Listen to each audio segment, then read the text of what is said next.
They said it was my duty as the older sister. That family comes first, so they forged my name on a $500,000 mortgage. Not for me, but to fund Ava's new house. And when I found out I didn't yell, I just smiled. Because they had no idea what I had been planning for years. Before we begin, if you've ever felt betrayed by the people who were supposed to love you most, make sure to subscribe to Family and Story, like this video, and share your thoughts in the comments below. You are not alone and your voice matters. I never wanted more than just a little space to breathe. A place to sit quietly and not feel like a burden. Growing up in a tight brick house with aging wallpaper and a mother who sighed every time she looked at me, it didn't take long for silence to become my native language. I was the firstborn. Expected to be grateful, obedient, and invisible. Dad worked construction. Mom stayed home, but only in the technical sense. Her mind was always somewhere else. She cooked cleaned, folded laundry like clockwork, but loved warmth that lived only in her voice when she spoke to Ava. Ava, the baby, the miracle child who came 6 years after me. She had golden curls, a soft laugh, and 1,000 excuses made on her behalf. When Ava got sick, I gave up piano lessons so they could afford her meds. When Ava needed braces, I stopped asking for school dance shoes. They never said thank you. They never had to. By the time I was 16, I was working weekends at the diner to cover my own clothes, textbooks, and eventually my college application fees. No one asked where the money came from. No one offered to help. The night I got into my dream university, I showed the letter to my parents at dinner. Dad barely glanced at it. Mom asked who would cover Ava's tutoring if I left town, so I stayed, deferred the offer. Took community college night classes. Worked full-time at a local bank. I paid rent. Yes, rent to live in the same room I had since I was 5. And every month, part of my paycheck went toward the family utilities groceries, Ava's violin lessons, Ava's summer camp. Just for now, they said, it's what good daughters do. I kept telling myself it would all even out. That maybe one day when Ava grew up and moved out, I could finally leave too. But life doesn't hand you peace. Especially when you're not the favorite. I didn't see it coming. Not the phone call. Not the panic in my manager's voice. Not the news that someone had taken out a $500,000 mortgage under my name. Not the slow, breath-stealing realization that it was my own family. I left work early that day, my legs numb beneath me, the world moving in slow, tilted frames. I don't remember the drive home, just the sound of the wind and my own heart pounding against my ribs like a fist on a locked door. The house was quiet when I walked in. Ava's car was in the driveway. Dad's muddy boots were by the back door. And yet, everything looked so normal. I stepped into the kitchen and saw my mother at the stove stirring sauce as if nothing had happened. Mom, I said, my voice drier than dust. Did you co-sign anything recently? She didn't even turn around, just kept stirring. Oh, sweetheart, you're finally home. We were going to talk to you about that. I asked. My hands were shaking now. Dad walked in from the garage. It's not a big deal, just some paperwork. Ava and Ryan needed a jump start. A jump start, I said, trying to steady myself against the counter. You took out a $500,000 mortgage in my name. Ava breezed down the stairs just then, phone in hand, glowing like a bride. Oh my God, are you seriously freaking out right now? She said. Ryan and I are starting a life. It's not like you were using your credit anyway. I stared at her. Then at Mom. Then at Dad. And something inside me cracked, not loud or dramatic, but like fine porcelain splitting in a drawer. You committed fraud? I whispered. You forged my signature. Dad scoffed. It's family. It's not fraud when it's for your own blood. And besides, Mom added, finally turning to face me. It's your duty. You've always had the stable job. Ava's still figuring things out. Duty. That word again. Not love, not fairness, just duty. I didn't scream. I didn't cry. I just walked upstairs and locked the door behind me. And for the next 3 hours, I gathered everything. Emails forged, documents, bank transactions. I printed them, scanned them, backed them up. Because if they wanted to play games with my name, they were going to find out who I really was. But I didn't confront them. Not yet, because something bigger was coming. Ava's engagement party. They had invited everyone Mom's side, Dad's cousins, church friends, neighbors. A big affair at a rented venue where Ava would make her grand entrance in white and glitter. And they wanted me there to smile, to clap, to gift her something special. So I RSVP'd, and I waited. The night of Ava's engagement party arrived like a thundercloud hiding behind lace. The venue was draped in champagne-colored silk and soft floral lights, as if someone had tried to turn a lie into a fairy tale. I wore navy blue. No sparkles. No shine. Just clean lines and quiet resolve. I walked in alone, invisible as always. Just the way they liked it. Ava was already holding court in the center of the room, her ring hand flashing like a lighthouse. With every exaggerated gesture, Ryan stood beside her, beaming like he'd won a prize. Mom saw me first. "Oh, good," she said, brushing my shoulder lightly. "Just stay out of the pictures. Okay? You're always a bit stiff," I smiled. That new kind of smile, the one I'd been practicing. It didn't reach my eyes, but it didn't need to. Dad barely glanced at me. He was too busy showing off the party setup to his brothers, all funded by family love. He joked, "That's what you do for your kids, right?" My name. My credit. My identity sold off for a joke and some streamers. Then the moment came. The music paused. A tap of a glass. Ava's best friend took the mic and said, "Before Ava opens her special gifts, her big sister has something she'd like to say." Everyone turned, and there I was. I walked slowly to the front, hands steady. My heart didn't race, it didn't need to, because I wasn't here to fight. I was here to finish something. Ava rolled her eyes. "Can you not make this weird? Just hand over whatever it is," and I pulled out the envelope. A pale ivory rectangle, elegant and crisp. "This," I said. Holding it gently, "is the mortgage deed for the house Ava and Ryan just moved into." Whispers rippled through the crowd. "I'm listed as the sole borrower," I continued, "because my parents forged my name on every document, including the closing paperwork and the insurance agreements." Gasps. One aunt clutched her pearls like it was a costume drama. I looked at my parents. "Calm, I've reported the fraud to the authorities. But before things escalate, I thought our extended family should know the kind of gifts that are passed around here." Ava stepped forward, her voice sharp. "Are you insane? You're ruining everything." I turned to her slowly. "You already ruined it. The moment you decided you deserved a home, you didn't earn using a name you didn't ask permission to borrow." Silence, pure and heavy. Then from the back of the room, Ryan's father spoke up. "You mean this whole engagement is built on stolen money?" And that was the beginning of the unraveling. Ryan stepped forward, his face paling under the soft string lights. "Ava, please tell me she's lying." Ava opened her mouth, then closed it. She glanced at our parents, searching for backup, an explanation. A miracle. But none came. Mom stood frozen, her hands clenched tightly in front of her. Dad looked like someone had just slapped him in front of his entire union crew. I didn't know all the details." Ava stammered.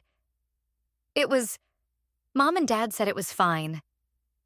They said she would have done it anyway. It's just paperwork." "You didn't know," I said, my voice calm. "Funny, because I have a voice memo. Remember that call I wasn't supposed to hear?" I reached into my bag and pulled out my phone. Tapped play. Ava's voice filled the room, laughing. Mocking. She'll never even know until it's too late. She never fights back. That's what's so great about her. She just pays and disappears. Gasps echoed like dropped plates. I let the recording play just long enough to catch my mother chiming in. She owes us after everything we gave her. She was just sitting on that credit score. The room was dead silent. Then a soft whisper from someone in the back. "She owes you." That's when Ryan's mother stood. "I think we need to speak privately," she said to him, her voice like cold wind across the back of your neck.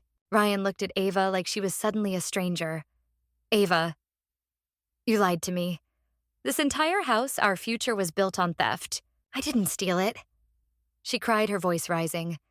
"It was family money. That's what we do for each other. She's just bitter because no one ever picked her for anything. And there it was. The heart of it. The resentment. The entitlement. The belief that my silence was weakness. That my kindness was currency to be spent without limit. But I was done. And this time, the silence belonged to them. I've already filed a police report, I said. And a fraud investigation is underway. The lender has frozen the account and a civil suit will follow. I turned to the crowd. I didn't come here to ruin a party. I came because I finally realized truth doesn't shout. It just walks in and holds the room. The microphone dangled from its stand untouched. No one applauded. No one rushed to Ava's side. Even Mom looked like she was made of stone now. Silent, stunned, small. And I just stepped down, placed the microphone back on the table, and walked toward the exit. The sound of my heels softer than the breathless crowd behind me. I didn't look back as I walked out of that hall. The cold night air felt almost too clean, like it didn't belong to the mess I had just left behind. But I welcomed it. My car was parked under a dim streetlight. I sat inside for a while, staring at the dashboard, letting the silence soak in. Not the silence I used to fear growing up, the one that felt like punishment. This was different. This was mine. That night I didn't cry. Not from relief. Not from anger. Because what I felt was deeper than any of that. Freedom. For the first time in my life, I didn't owe anyone a single explanation. The next morning, I showed up to the bank where I worked and handed in the last of the documents. My legal counsel had already submitted the full package to the lender and law enforcement. The mortgage would be voided. My credit would recover. But the real damage that was theirs to carry, and I didn't need revenge. I took a few weeks off work, booked a quiet cabin upstate. Just me, the trees, and a journal I'd ignored for years. I wrote about everything. Not just the betrayal, but the slow erosion of self-worth. The invisible ways love had been rationed out in our home. I wrote letters I never intended to send. To Mom, to Dad, to the little girl I used to be. I forgave her first. She didn't know better. She just wanted to be seen. A few days later, I received a message from Ryan. Not Ava. Never Ava. He said he had broken off the engagement, that he was staying at his brother's place. He apologized not just for what Ava did, but for never seeing it sooner. I thanked him. That's all. No bitterness, no lingering pain, because I had already moved on. Back in town, my attorney handled the last of the filings. Ava's name was removed from the title. The house would go into foreclosure, and my parents. They tried calling Mom, left a long voicemail about misunderstandings and doing what's best for the family. Dad sent a text. "We're still your parents." I didn't reply, because I had finally found something stronger than approval. My voice. And once you start using it not to scream, but to stand tall, there's no going back to silence. I returned to work quietly. No dramatic re-entry. No telling of tales. Just me, a fresh notepad, and a calm I had never known before. My manager welcomed me back with a simple nod and said, "You're stronger than most." I didn't know what he had heard or how much had traveled beyond that party, but I nodded back. That was enough. Meanwhile, the news of what happened began to ripple through the community. Not because I told it, but because secrets like that don't stay buried when the earth's been turned. Some looked at me with sympathy. Others with new respect, but most just didn't know what to say. And that was okay, because I wasn't waiting for anyone's reaction anymore. The lawsuit moved forward with quiet efficiency. My parents didn't contest it. They signed the settlement, paid the fees, and disappeared into whatever corner of life people crawl to when their lies are exposed. Ava, from what I heard, moved in with an old friend. She was trying to salvage her career, but the whispers followed her like smoke. I didn't celebrate. There was no gloating. I simply carried on, steadier, clearer. I started volunteering weekends at a financial literacy nonprofit. Teens, single mothers. Folks rebuilding after betrayal. We'd sit in a circle and talk about money. Not just the numbers, but the power. How we tie our worth to credit scores, to inheritance, to what we owe others. I never told them my story directly, but sometimes someone would ask, "Have you ever been taken advantage of by your own family?" And I'd smile gently, then say, "Let's just say I've learned how to read the fine print and the silences in between." One afternoon, I got a letter in the mail. No return address. just my name written in careful cursive. Inside was a photo of me and Ava as kids, taken one summer at the lake. We couldn't have been older than 8 and 2 on the back one sentence. I don't know why I hated you so much, but I see it now. I'm sorry. There was no signature, but it didn't matter. I folded it once, slipped it into the drawer beside my bed, and felt nothing but stillness, because her apology wasn't my salvation. It was just a footnote. There's a little cafe on the edge of town, one of those places with mismatched mugs, a creaky screen door and light that filters through the windows just right in the late afternoons. I started going there on Sundays. Not for the coffee, though, it was good, but for the quiet. I'd bring a book sometimes, a notebook. Other times, nothing at all. Just myself. The owner, an older woman with silver hair and a soft voice, eventually stopped asking what I wanted. She'd bring me chamomile tea and a warm scone, and I'd thank her with a smile. One day, a young girl came in. She couldn't have been more than 20. She looked lost. Not in a dramatic way, just the way people do when the world's told them they're not enough for too long. She sat near me. Fidgeted, kept checking her phone. When her tea came, she spilled it. Not a lot, just enough to make her gasp and blush. I handed her a napkin. She whispered, "Thank you." Then after a pause, "I don't know why I'm crying, it's just, I thought I was okay." And then I wasn't. I nodded slowly. You're allowed to not be okay, especially when people who were supposed to protect you made you feel small. She looked up, eyes wide.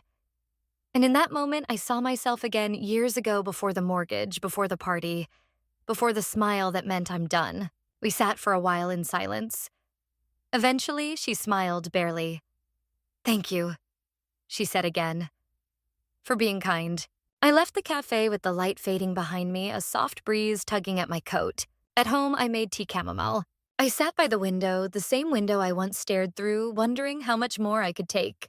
And now I just watched the steam rise, curl, and disappear. The house was quiet, but not empty, because I had filled it slowly, gently with things no one could take. Dignity, peace.